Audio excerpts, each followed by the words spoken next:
Question everything. Well, the truth will not be televised, and that's for sure. So with that stated, let's talk about race-based programs and how race-based programs is the basis of when our people was and still are being discriminated against and redlined when it comes to different opportunities to be able to go to college and get grants and get loans and so on. Our people been fighting for years under Jim Crow laws and many other different race riots and different discriminations against our people. Even being able to go to school was a problem at one time when it comes to dealing with the colonizers in the system of America, well, the system of the United States. And they came up with certain programs that would allow our people, NAACP and many others, to be able to help our people be able to get a sort of equal shot at some of these opportunities. And we know in WACP and many others, they ain't really been representing us 100%. The Black Caucus and all these different people, you know, they controlled by the colonizers, so we don't really get the gist of the benefits that we would be able to get if we didn't have so many Sambos chucking and jiving and willing to turn their back on our people. That's a whole nother issue. But the issue at hand right now is if we don't have race-based programming for our people, then we going to get cut out all the way. And see, these are the tricks that colonizers use.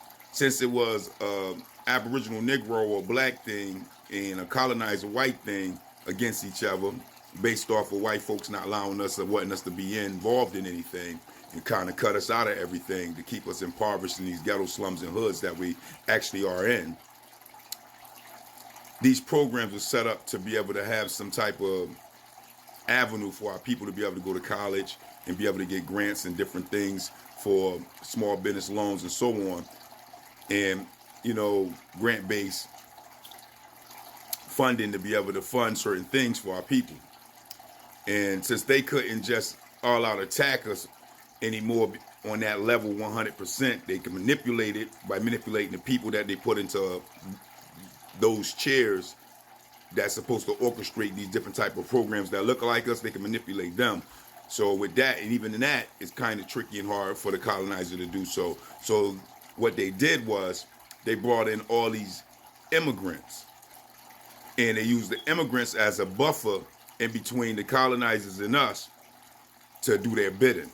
So now you got all these different immigrants coming into the country complaining about race-based programs and how they unfair, thus attacking us inadvertently for the colonizers to get rid of the programs that have been protecting us a grain of salt tad bit to be able to get some type of equality going for our people in this country under this government of the United States.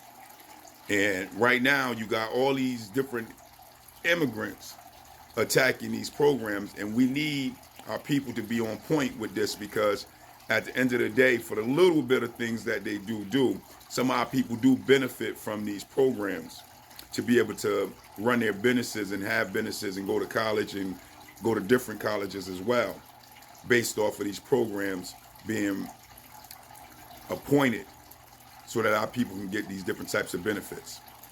So this is what's going on, and this is what's going down the pipeline. But see, this is what it's all about. It's always about trickery. The colonizers never going to play straight up.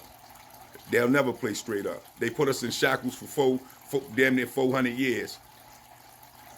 Stole our land from us right here in America, stopped us from reading for 200 years for us not to understand our identity, culture, heritage, God, or that we on our own lands.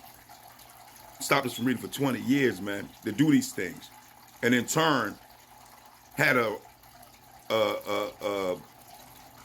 head start in the race of economics based off of this. They had a head start, hundreds of year head start, and they're still complaining about their circumstances here in America, as if they started where we started out, as if that we both was at the line at the race starting together.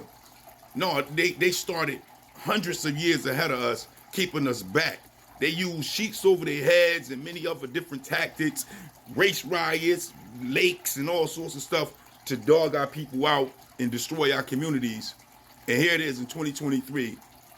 they still complaining as if they didn't have a head start, as if they didn't get all their resources through real Holocaust and massacres and all sorts of genocides against our people. And it's like, dude, if you're not straight as a colonizer or as white folks today, that's your fault. Your people took everything, literally took it by storm. And it's in the boat and sitting in the areas of life that they in today based off of the resources that they didn't work hard for, but they took by violence, literally. Has a history of this. So with that stated, with us trying to, because we ain't gonna never catch up with our reparations, but with us just trying to be in the race itself and having these programs that's supposed to be race-based programs to be able to help our people out, and then for them to bring in mad immigrants to try to combat the programs and the benefits that we supposed to be getting for our people is ridiculous, man. It just continuously shows the shame and the dishonor and the disgrace that this nation of colonizers actually have, as well as other nations who come to this country who knows the plight between the colonizers and the Aboriginal Negroes of America and side with the colonizers against us. It goes to show that their spine is just where it's supposed to be, up their a-hole. Because at the end of the day, that's the reality of it. Because you don't sign with the oppressors. You don't sign with a people that's looking to crush another people. You don't sign with a people that has a history of destroying and demonizing and massacring the people. You're supposed to side with the people that's under that, unless you don't have no heart, unless you don't have no backbone. And this is where we stand. And this is what we see these other other nations that are coming in here as immigrants are siding to be about. It's just the reality. And you got to call it for what it is. You got to call it for what it is. So, yes, my people, they're systematically using these other nations to attack the benefits that we barely get. And I say barely because they brought all these other nations and immigrants into the country, and then all the benefits that we was struggling and protesting and boycotting for ourselves, they gave to them, watered it down by giving it to them, so that way we get less, and pushed us in the back and pushed our economic oppression that they got us under to the ground and hush it up as they continue to give everybody else economic growth and pretend that they don't know what's going on, where they know solely what's going on. And then if the economic oppression and the redlining and the ability to bar us from getting jobs because they are the hirers, or bar us from getting loans because they are the ones controlling the banks so that we can't open up small businesses ourselves, if that don't work, then they got their mass incarceration lapdogs out there all around our children and stuff, and all around our young adults, chasing them down for being impoverished, trying to do survival work off of the many different types of biological warfares that they put in our community. We know them today as, you know, you can't really say certain stuff, but I'm going to just put it out there because at the end of the day, we know drugs ain't good for nobody and they destroy the body. So with that stated, with all this stuff going on, we end up being mass incarcerated to the fullest, can't get the resources that our people actually was the ones who went and put boots on the ground to get for us. They come and bring all these illegal immigrants in, or excuse my language, because, you know, that's here nor there. You know, we got to say asylum seekers, so we're going to do it that way. So bring all these immigrants in and, in turn, water down all the resources that we was actually out there putting boots on ground for, and give it to all of them, and we get bare minimum. And then they turn around and pretend that they don't know what's going on.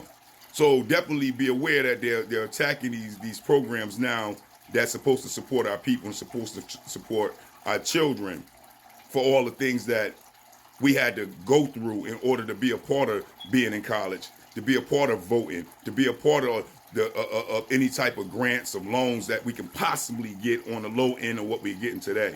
They're under attack 100% by the buffers that they put in between us and the colonizers by bringing in these immigrants. And that's just the reality.